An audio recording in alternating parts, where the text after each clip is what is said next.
Dissolution of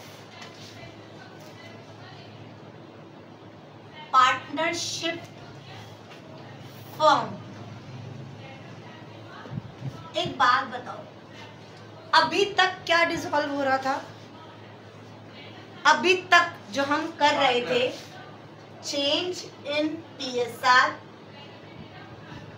admission, retirement या death, इन चारों में क्या डिसॉल्व हो रहा था? पार्टनरशिप। क्या डिसॉल्व हो रही थी? पार्टनरशिप। मैम सिर्फ पार्टनरशिप डिसॉल्व हो रही थी, फर्म कंटिन्यू कर रही थी, फर्म डिसॉल्व नहीं हो रही थी।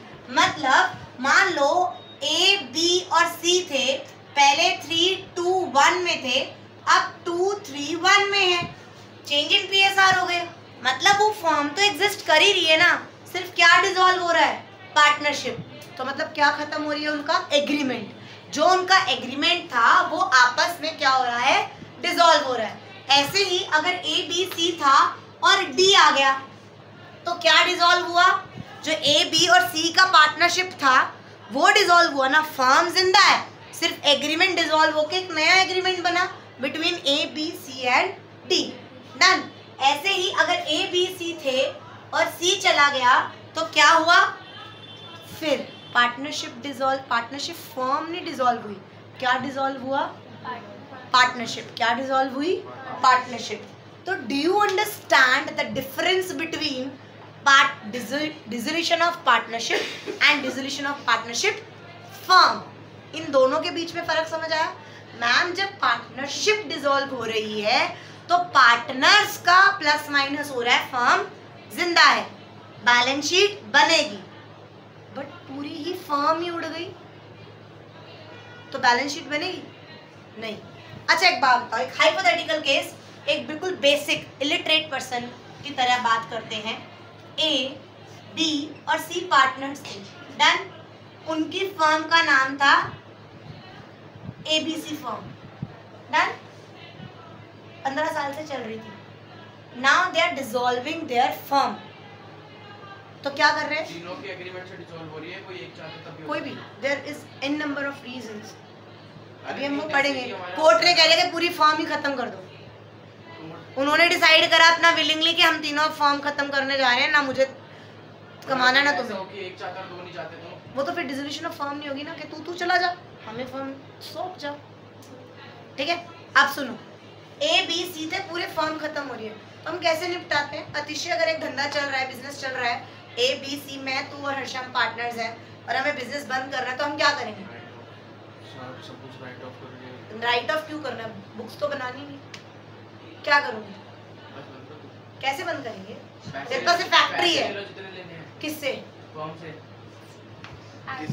फर्म्स कौन है? फर्म तुम तीन हो ना, तो क्या करोगे? पैसे बट रहे उसमें पैसे बांट के अपना खत्म करो। अच्छा ये मेरे पास फैक्ट्री है, ये मेरे पास फैक्ट्री है, इसमें मशीन्स लगी हुई हैं और मैं ये शटर डाउन करूंगी और पैसे कर दूंगी खत्म, या इसको आग लगा दूंगी। फैक्ट्री बेच दो। करेक्ट। क्या करूंगी? फैक्ट्री बेच दो। सारे एसेट्स को, बेच दो। सारे एसेट्स को बेच दूंगी।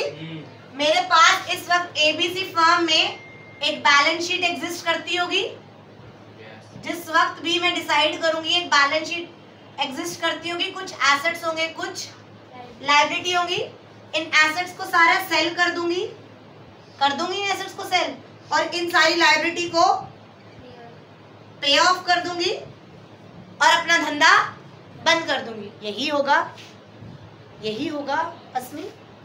आई am going to sell all the assets, जो पॉसिबल होंगे वो एसेट्स बेच के पैसा लेंगी और वो पैसे से मैं अपनी लायबिलिटी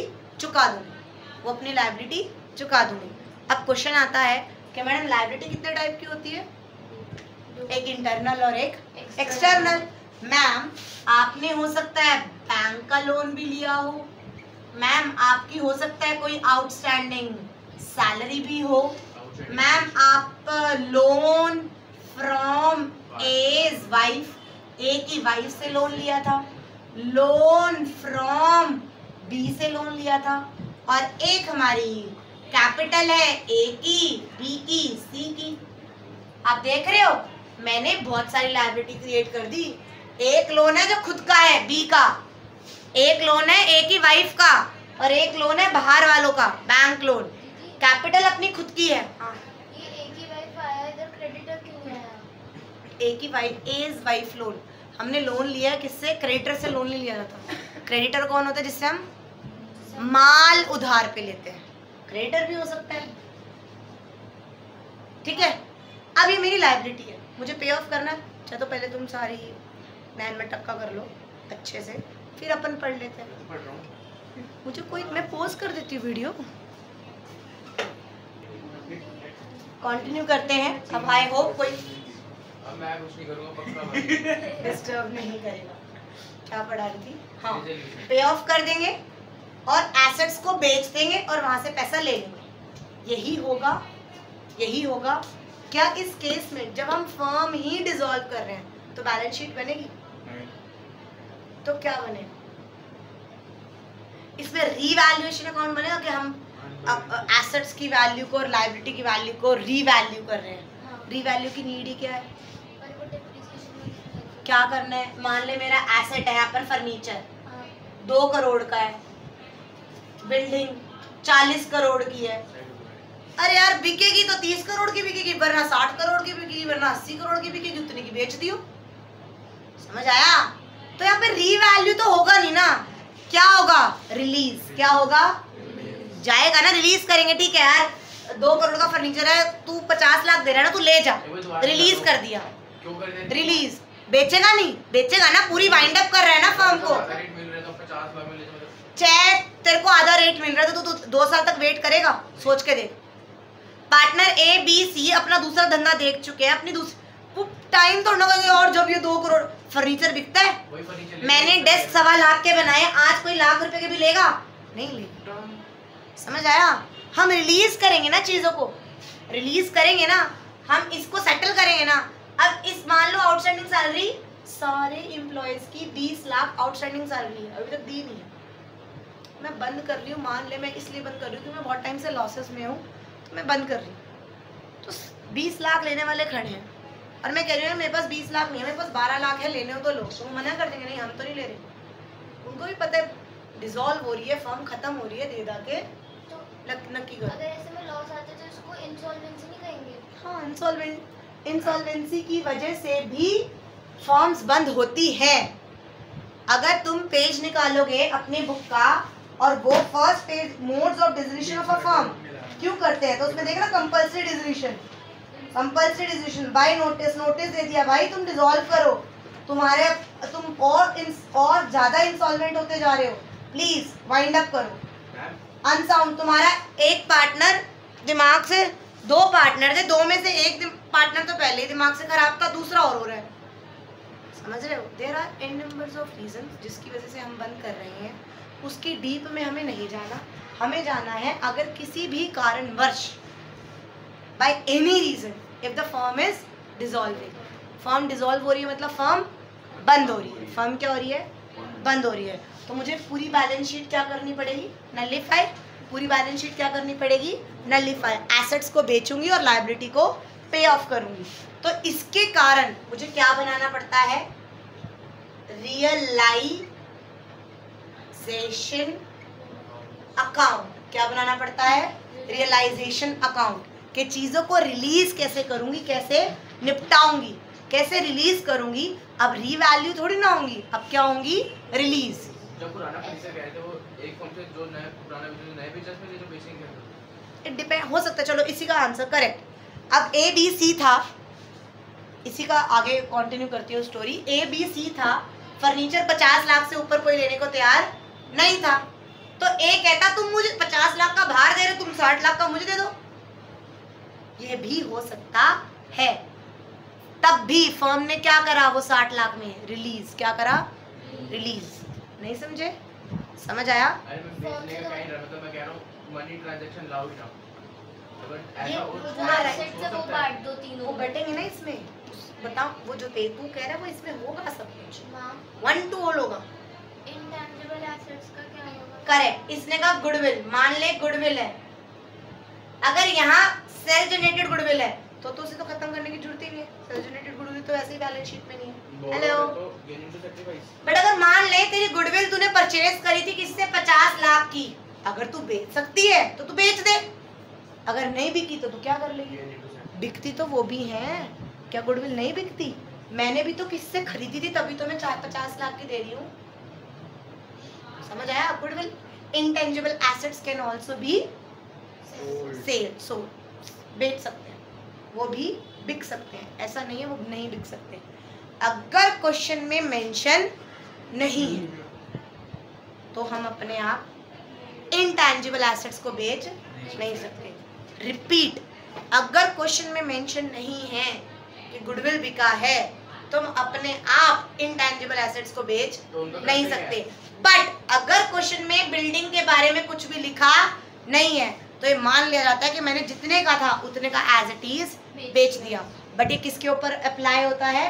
टैंजिबल एसेट्स पे, इंटेंजिबल एसेट्स पे नहीं। बट ये ऐसा कोई पॉसिबिलिटी नहीं है कि इंटेंजिबल एसेट्स बिक ही नहीं सकते, बिक सकते हैं।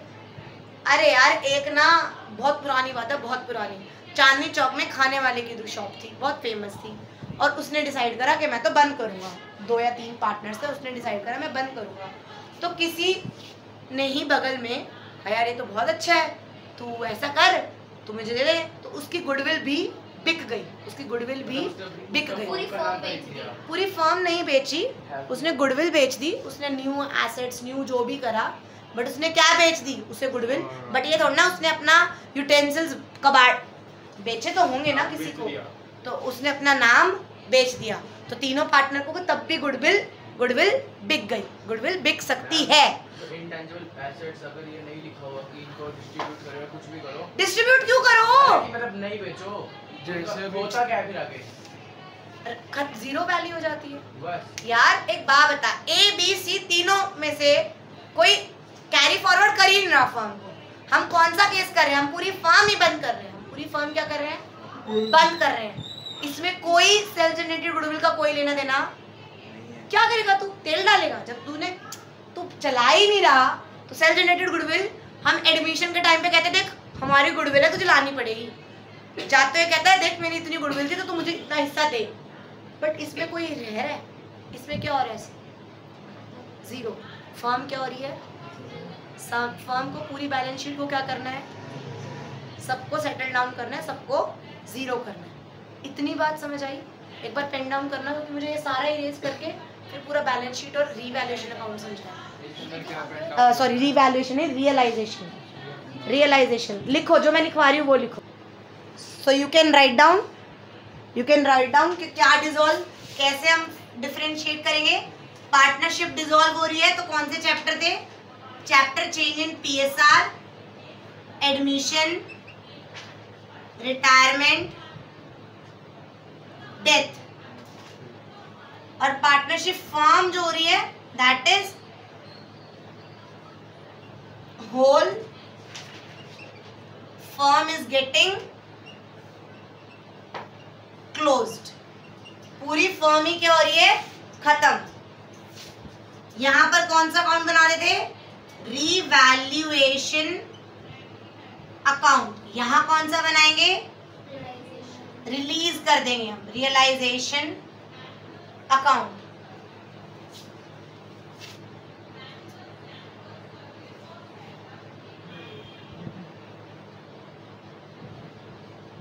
यहां पर क्या होते थे? रीवैल्यूएशन में क्या होते थे? एसेट्स एंड लायबिलिटी को हम रीवैल्यू करते थे। बट यहाँ पर एसेट्स और लायबिलिटी को हम क्या करेंगे? सेटल। मतलब चाहे तो सोल्ड या पे ऑफ। एसेट्स को सोल्ड कर देंगे और उनको लायबिलिटीज को पे कर देंगे। तो फिर इसमें जो डेबिट साइड एसेट्स है वो क्रेडिट साइड बैलेंस शीट की तरह ही होगी ना। तो यहाँ पर पार्टनरशिप जब होती है तो हम बैलेंस शीट बनाते हैं। यहाँ पर सब कुछ खत्म हो गया तो बैलेंस शीट बनेगी ही नहीं। पार्टनरशिप फर्म क्या कह रहे हो? पीएसआर के बाद first point admission, retirement, death. यार पता है अगर हमें पार्टनरशिप डिसॉल्व करनी है, कभी कोर्ट नहीं कहता कि तुम अपनी पार्टनरशिप छोड़ दो। कोर्ट ये कह सकता है कि तुम अपनी फर्म पूरी बंद कर दो। अगर मुझे पूरी फर्म बंद करनी है, it can be voluntary and it can be by the order of court. But ये हमेशा वॉलेंट्री है किसी भी रीजन की वजह से। समझ आया? समझ आया? Ma'am please get aside. Ma'am हमने अकाउंट सेटल के ब्रैकेट को हिलकर सोल्ड के स्लैब पे चाहे तो हम बेच देंगे या वो कर देंगे। पॉज करनी है।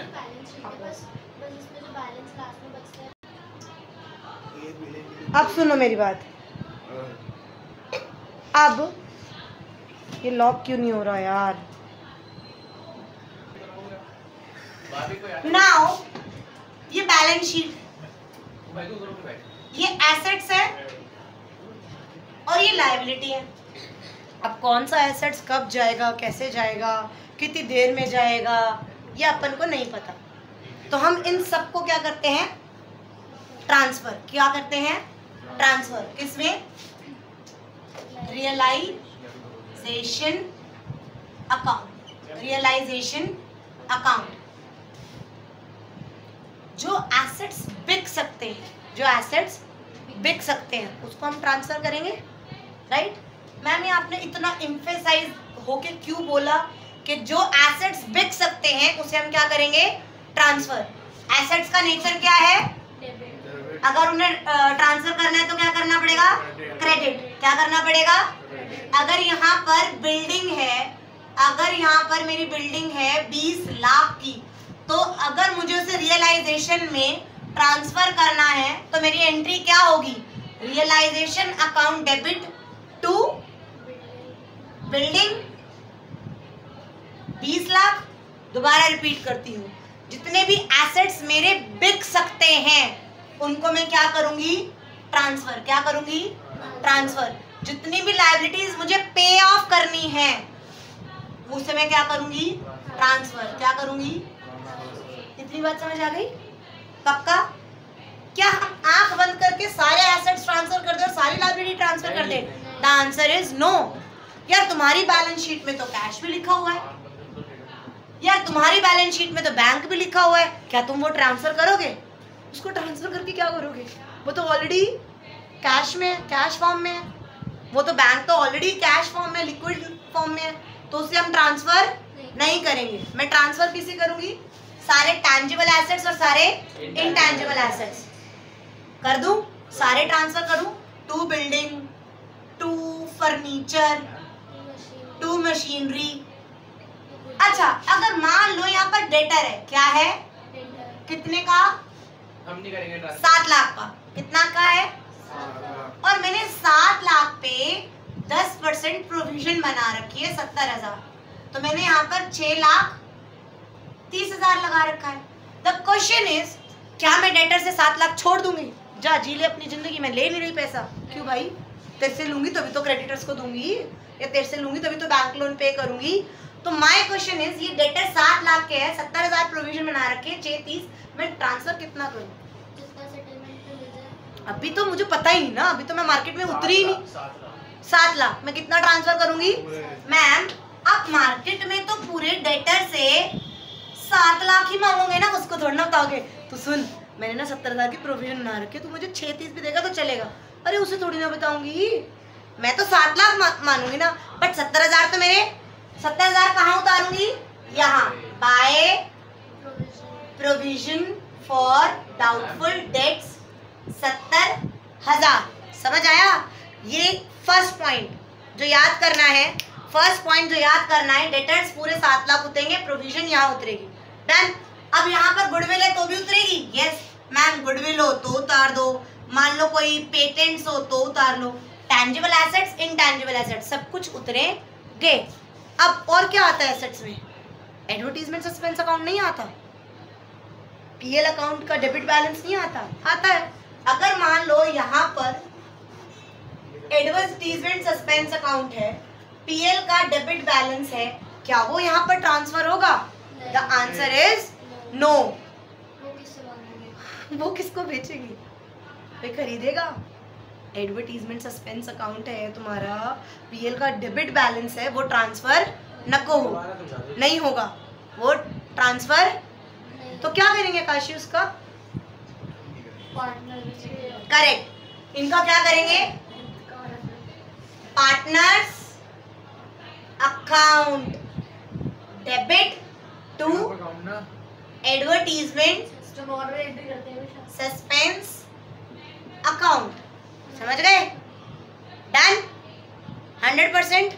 मैंने सारी सब कुछ समझ आया, क्या क्या मैंने एसेट्स में से निकाला जो मेरा बिक सकता है, जो मेरा बिक सकता है। मुझे नहीं पता क्या बिकेगा और क्या नहीं बिकेगा, नहीं बिकेगा तो वही लॉस, बट बिक गया तो मैं बेच दूंगी। डन, समझ आ गया? अब आ जाओ लायबिलिटी साइड। लायबिलिटी साइड जो कैपिटल है वो भी हम उतारेंगे नहीं। क्यों नहीं उतारेंगे मैम? पहले कैपिटल थोड़ा ना देंगे। सबसे पहली section, okay, one section, section 48 of partnership act. Section 48 क्या कहता है कि तेरे पास सबसे पहले तो किसको पैसा देगी? पार्टनरशिप फर्म है बच्चा, पार्टनरशिप फर्म है। मेरे पास बैंक लोन भी है। कहाँ गया बैलेंस शीट मेरी? मेरे पास मान लो बैंक लोन भी है, मेरे पास ए का लोन भी है, मेरे पास आउटस्टैंडिंग सैलरी भी है, मेरे पास कैपिटल भी है। तो नाउ द क्वेश्चन इज, पहले पैसा किसको दूं? पहले पैसा, तो सबसे पहली प्रायोरिटी होती है, the first priority is to pay outside liability. सबसे पहले किसको देते हैं? आउटसाइडर्स को। बैंक लोन को देंगे, आउटस्टैंडिंग, यस, क्रेडिटर को देंगे, क्रेडिटर्स को देंगे, बैंक लोन को देंगे, एज लोन देंगे। As loan is not outside liability, as loan is not outside liability. Akashi समझ आ रहा है? पहले मैं बाहर वालों को निपटाऊंगी ना। अच्छा, A's loan is not outside, A's wife loan is outside, A's brother loan is, क्यों एक ही वाइफ आउटसाइड क्यों है? यस, जब हमें लोन दे प्रोप्राइटर की वाइफ है, कुछ तो फायदे हो। चंट बना। हाँ, अगर कोई रिटायरमेंट वाला पार्टनर है सही उसका लिया था लोन है क्या तो वो आउटसाइड लायबिलिटी होगा क्या? Outside. अब हमारा वो पार्टनर नहीं है, हमारी पार्टनरशिप फर्म डिसॉल्व हो चुकी है। ठीक है, तो सबसे पहले मैं किसको दूंगी? Outside liability. फिर मैं पता है किसको दूंगी? पार्टनर की कोई लोन की लायबिलिटी। फिर मैं थर्ड दूंगी कैपिटल, पार्टनर के कैपिटल, पार्टनर का कैपिटल। अगर इन तीनों को देने के बाद भी मेरा पैसा बच गया तो वो मैं क्या करूंगी? प्रॉफिट शेयरिंग रेशियो में ओल्ड या न्यू? अभी तो आप कह रहे थे कि मैं फॉर्म कर एक सेकंड, ओल्ड और न्यू कौन सा होगा? न्यू तो ओल्ड ही है। एक ही तो रेशियो होगी न्यू तो हर्षा। ए बी सी 3 2 1 पे थे, now they are dissolving their firm, अपनी पूरी फर्म डिसॉल्व कर रहे हैं। तो we have only one ratio, that is 3 to 1। कुछ नहीं, क्यों होगा? सोच के देख, कोई जा रहा है, कोई आ रहा है, हम तो पूरी फर्म को ही बंद कर रहे हैं, तो there is no ratio issue पंगा, कोई पंगा नहीं है। कुछ तो बख्शा।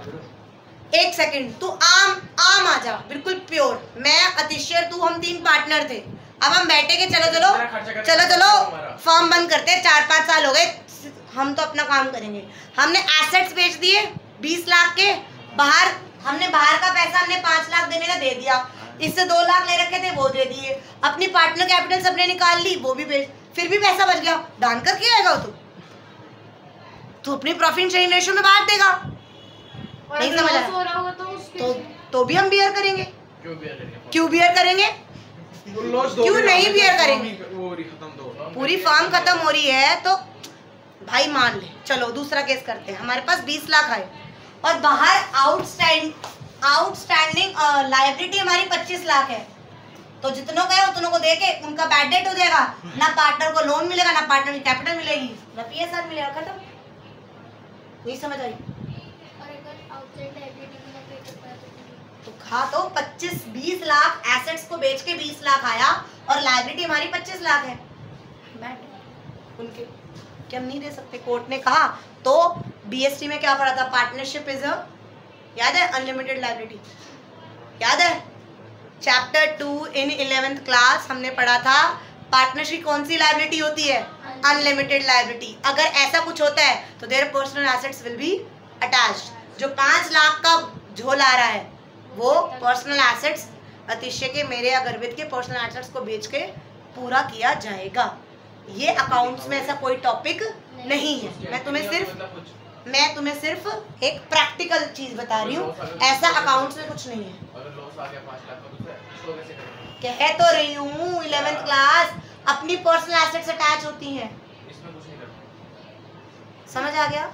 100%। जो बैंक एंड कैश होते हैं वो भी हम बांट देते हैं बाद में। हाँ, बैंक अकाउंट बनाएंगे ना कि किससे कितना पैसा आया, कितना था और कितना दिया है।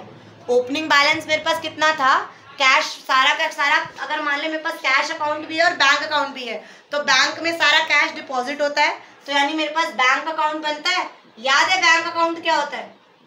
Bank account debit credit. Bank account में ओपनिंग बैलेंस है 70,000, मैं डिसॉल्व कर रही हूँ, मेरे पास कैश है 1,30,000, तो यहाँ पर आ जाएगा कैश अकाउंट 1,30,000। ये सारा पैसा आया और ये सारा पैसा गया, तो बच गया। पहले एसेट सेटल होते कि लायबिलिटी? साइमल्टेनियसली एक साथ ऐसे कोई पाबंद नहीं किया था कि पहले हम पे करेंगे और फिर वो करेंगे। डन? समझ आया? अब आओ इधर आ जाओ गाइस, ये मैंने ट्रांसफर कर दिया। मैंने क्या करा? ट्रांसफर। क्या करा? ट्रांसफर। मैंने सारे एसेट्स ट्रांसफर करे। मैं पढ़ा लूं। मैंने सारे एसेट्स ट्रांसफर कर दिए, मैं सारी लायबिलिटीज ट्रांसफर करूंगी। मैं सारी क्या करूंगी? Liabilities bye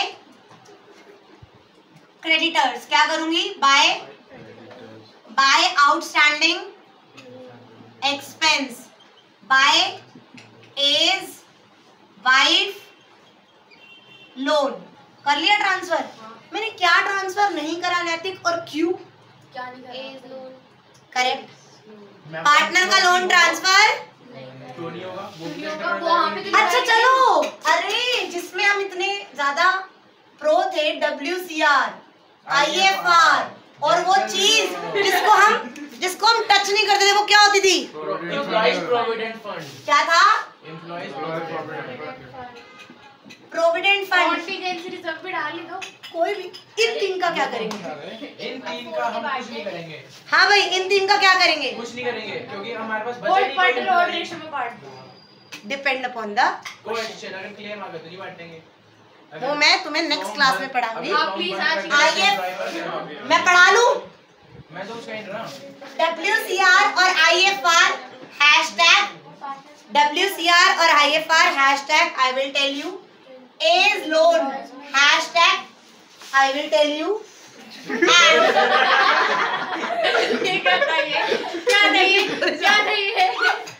and provident fund हम उतारेंगे बाय प्रोविडेंट फंड किसको? अच्छा, उसने 10 साल काम करा एम्प्लॉय ने, उसने 10 साल काम करा एम्प्लॉय ने, अब तू फर्म डिसॉल्व कर रही है तो उसको पैसा हर साल सैलरी में से काटती थी, वो देना। तो जो मैंने पहले दे दी होगी गलती से तो ठीक है। तो प्रोविडेंट फंड कर लिया, कैपिटल नहीं उतारेंगे। पार्टनर का लोन WCR और IFR depends on the question. Done? हमने सब ट्रांसफर कर लिया, मेरी बैलेंस शीट नील हो गई। मेरी बैलेंस शीट नील हो गई। नहीं, मैं कोई चीज और पूछ रही हूं, हम प्रोविडेंट फंड क्यों उतारेंगे? बेटा ये तो फंड जो है अगर हमने बनाई तो हमने अपने पैसे से बनाया ना, जो एम्प्लॉय प्रोविडेंट फंड क्या होता है? जो मैंने इसको एम्प्लॉय रखा कि तेरे को ना 15 लाख रुपए पूरे टूट गए गलती से। वो पागल होता है, WCR होता है, वर्कमैन कंपनसेशन रिजर्व। ठीक है, होता है फिर। बता तो रही हूँ, मैंने इसको रखा। मैम क्या है? रिकॉर्डिंग बंद है। नहीं, 15 लाख में इसको सैलरी पे रख रही हूँ। मैंने इसको कहा मेरी CTC 15 लाख है, मैं तेरे को कट फट के 12 लाख दूंगी, तेरे हर साल 3 लाख रुपए नहीं दूंगी। किस में डाल रही हूँ? Employees provident fund. लेकिन हम ये क्यों बनाते हैं फिर? अरे ताकि ये छोड़ के ना जाए, इसका पैसा जुड़ता रहे, और जब ये 10 साल बाद जाए तो मैं तेरे को 30 लाख रुपए दूंगी। पैसा डूब जाएगा मेरा। आप इसमें क्या बोलते हैं कि एक को जो एक ही लायबिलिटी हम नहीं देंगे। क्यों नहीं देंगे भाई? वो ये तो मुझसे ऐसे लड़ रहे हैं। चलो हमने ट्रांसफर कर लिया, मेरा आंसर दे दो। हमने ट्रांसफर कर लिया। ये पुट्ठा था पैसे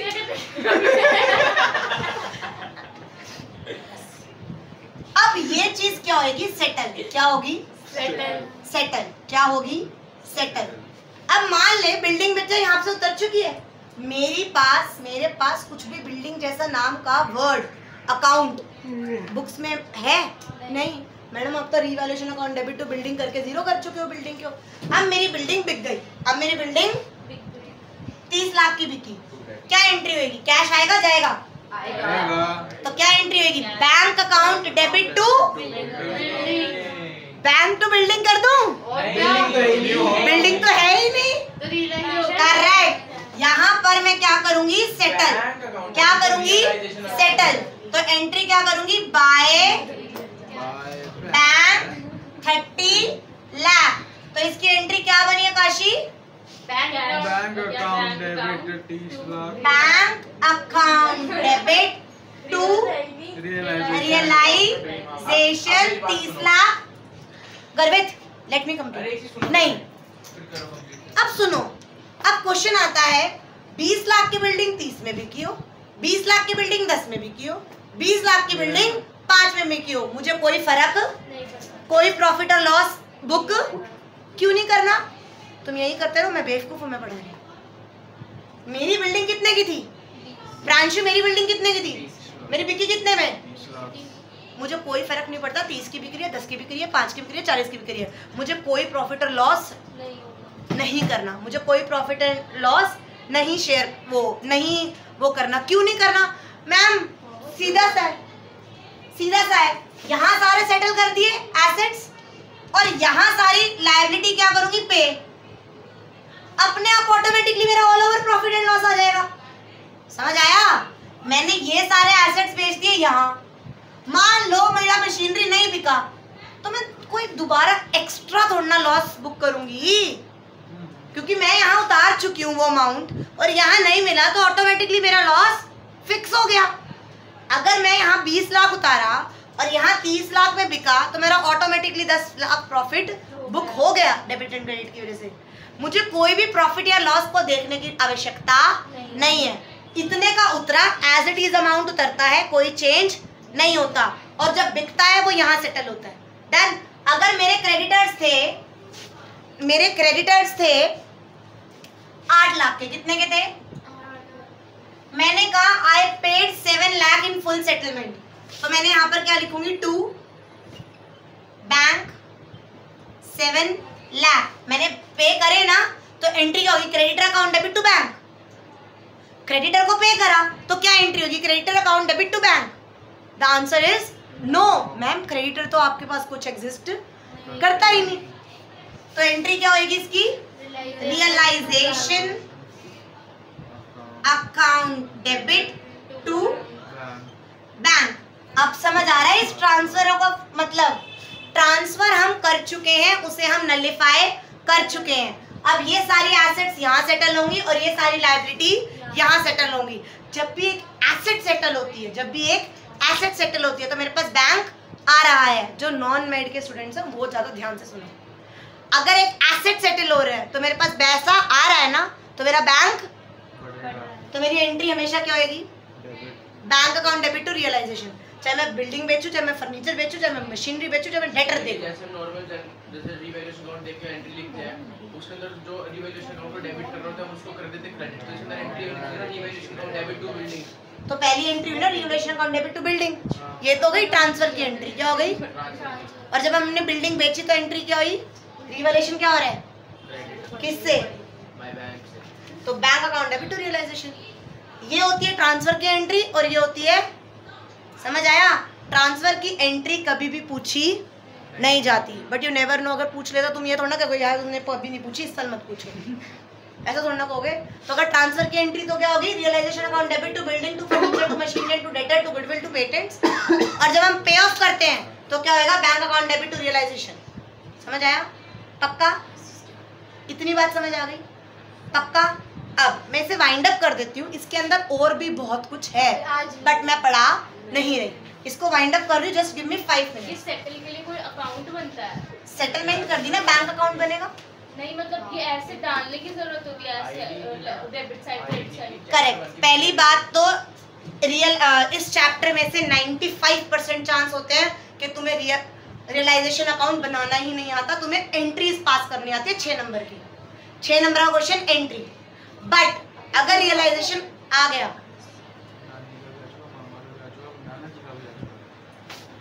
कुछ बात तो नहीं हुई, सुनो समझ आया। अब ये एसेट्स आए और ये मैंने पे कर दिए। यार इसमें कोई मेहनत नहीं हुई, यार मुझे पढ़ाने में इतनी मेहनत लग रही है, अगर हम एक बिजनेस को बंद करेंगे तो कोई खर्चा नहीं होगा, होगा ना, किसी उसको दे रहे हैं, किसी कमीशन दे रहे हैं। अच्छा इसने भी ये कहा था, मैं मान लो ये मशीनरी 3 लाख की कौन ले जाए, पार्टनर, तो एंट्री क्या होगी,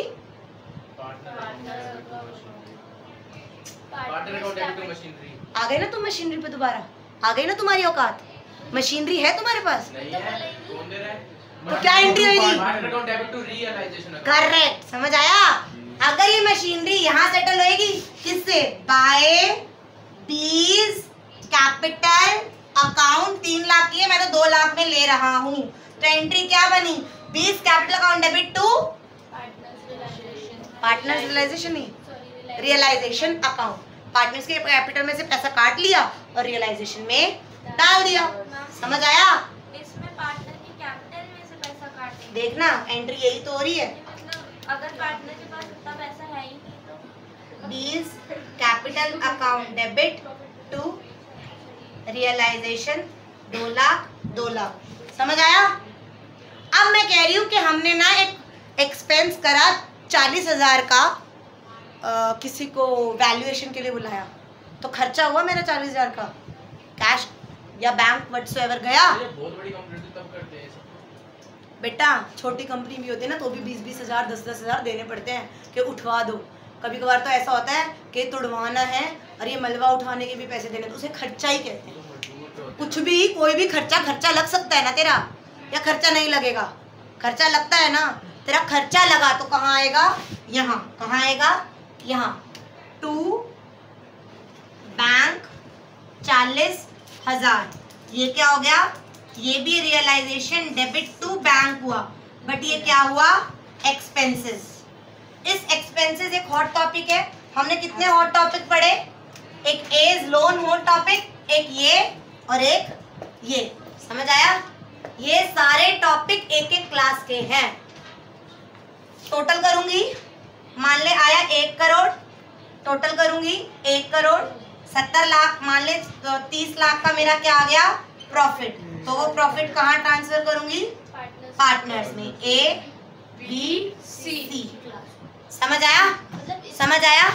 इस चैप्टर में कभी भी 99% रियलाइजेशन अकाउंट नहीं आता, एंट्रीज आती हैं, ट्रांसफर की एंट्री हुई, फिर सेटलमेंट की एंट्री हुई, फिर एक्सपेंस की एंट्री हुई और फिर प्रॉफिट की एंट्री हुई, समझ आया। क्लासेस ओवर, पेन डाउन करो फास्ट, पेन डाउन।